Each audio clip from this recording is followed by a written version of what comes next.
Good evening, I'm Leland. Every hour almost, there's another warning about COVID, and each one raises more questions.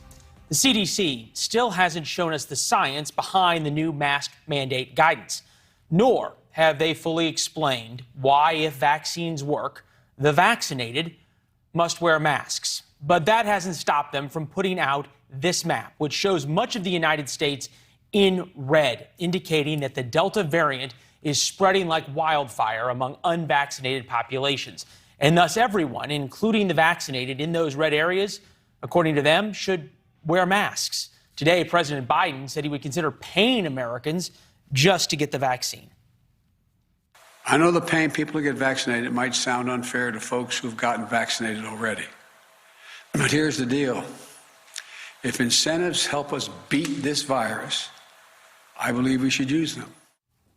Or some people might hold out longer to see if the incentives grow. The president wants cities and states to pay people $100 to get the shot. Some people in New York are going to get that $100 already. Tonight, Politico reporter and Washington insider Daniel Lippman on the politics of masks and who ordered those not wearing masks to get arrested at the Capitol. But first, we're going to follow the science with Dr. TODD ELLERIN, director of infectious disease at South Shore Health, a hospital near Boston where the mask mandate, as it does in much of America, continues. Doctor, we appreciate the time. Thank you. Can't think of anybody better to speak with on this. Have you seen the science behind these new mask mandates, or is the CDC playing hide the ball even with you? No, there's definitely science behind this, Leland.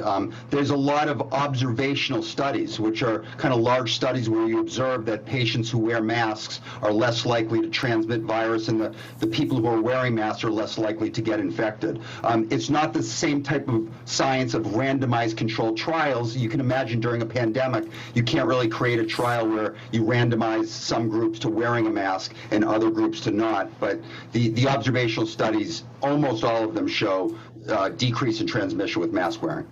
Probably especially important with the Delta variant, which seems as though it spreads much easier, though. But have we seen the science about the vaccinated people spreading the disease? That's why somebody like you or me who is unvaccinated or who are vaccinated somehow should wear a mask to protect the unvaccinated.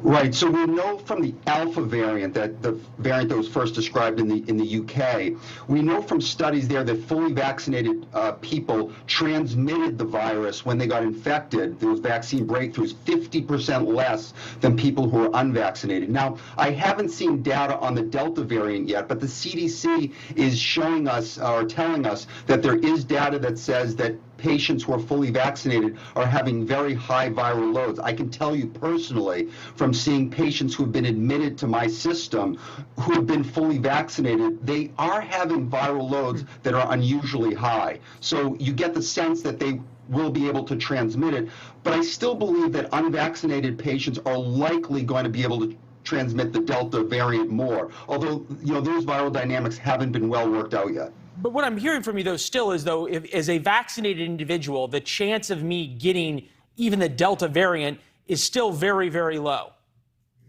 Well, when you look at the real-world effectiveness in Israel with the Pfizer vaccine, remember way back when we heard that it was about 95% effective. Then more recently, about a month ago, there was data that came out that said it was about 64% effective. And then most recently, this is not in peer-reviewed literature yet, but they actually said that the effectiveness against getting infected with the Delta variant is about 39%. So that's a drop-off. Now remember, all the vaccines are still highly effective against preventing severe illness, but there does seem to be reduced effectiveness against the Delta. I guess at that point, though, and this is what the National Review had to say about this, they're asking the vaccinated to make another sacrifice to protect the unvaccinated. And in many groups, and many in that group are those who have chosen not to get vaccinated. If you're seeing vaccinated as the responsible choice, the responsible are being asked to alter their behavior to protect the irresponsible.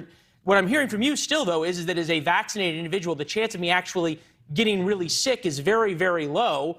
Why am I supposed to wear a mask to protect people who've chosen not to get the vaccine?